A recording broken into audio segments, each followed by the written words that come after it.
नमस्कार, मैं श्रेया और आप देख रहे हैं द पैम्फलेट। दोस्तों, करीब 2 साल पहले आईआईटी बॉम्बे के फर्स्ट ईयर के स्टूडेंट दर्शन सोलंकी ने हत्या कर ली थी।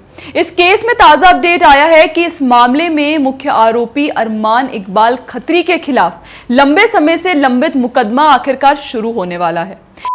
हत्या के लिए उकसाने के आरोप में एफआईआर में मूल रूप से आरोपित इकबाल खत्री ने मामले को रद्द करने की मांग करते हुए बॉम्बे हाईकोर्ट का दरवाजा खटखटाया था। हालांकि शुक्रवार सत्र न्यायालय में मुकदमे की कार्रवाई शुरू करने का रास्ता साफ हो गया। अब आपको पूरा मामला बता देते हैं। तो 12 फरवरी 2023 को आईआईटी बॉम्बे कैंपस में एक त्रासदी हुई जब फर्स्ट ईयर के केमिकल इंजीनियरिंग के छात्र दर्शन सोलंकी ने अपने हॉस्टल की 7वीं मंजिल से छलांग लगा दी और हो गई। जब ये केस सामने आया तो इसे कास्ट डिस्क्रिमिनेशन का मामला बताकर काफी आउटरीच किया गया था। तुरंत ही ग्लोबल मीडिया एक्टिविस्ट ने इसे जाति का मुद्दा बना दिया। अंबेडकर पेरियर फुले स्टडी सर्कल, जो ईसाइयों और मुसलमानों द्वारा समर्थित एक कास्टियस इराडिकेट सनातन ऑर्गेनाइजेशन है, और एक्टिविस्ट भालचंद्र मुंगेकर ने विभिन्न विरोध प्रदर्शन का आयोजन किया था और दर्शन सोलंकी के माता पिता को जाति के पहलू आदि का आरोप लगाने के लिए इन्फ्लुएंस भी किया था। दर्शन सोलंकी एक छोटे से शहर से एक दलित छात्र था और कुछ ही समय में अंबेडकर पेरियर फुले स्टडी सर्कल और अन्य वामपंथी समूहों की आवाजों ने आईआईटी बॉम्बे पर कास्ट बेस्ड ऑपरेशन की अनदेखी करने का आरोप लगाया। उन्होंने आरोप लगाया कि दर्शन सोलंकी को उसके सहपाठियों ने अलग कर दिया था, जिन्हें उसके बैकग्राउंड के बारे में पता चला, और उन्होंने उसे रिजर्व्ड कैटेगरी का छात्र कहकर उसका मजाक उड़ाया। हालांकि इस घटना के बाद जब मुंबई पुलिस ने एसआईटी का गठन किया तो उसमें कोई और ही बात निकलकर सामने आई। एसआईटी की जांच में हॉस्टल के कमरे से एक हैंड रिटन नोट मिला। नोट में लिखा था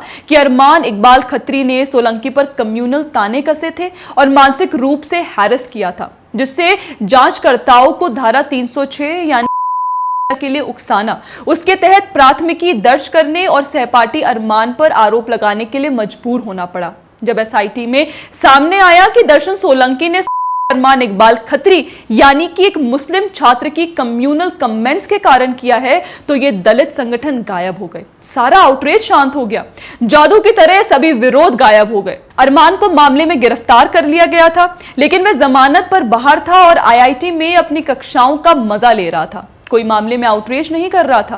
केस धीमी गति से चल रहा था और अरमान के वकीलों ने अदालत से मामला वापस लेने के लिए कहा था।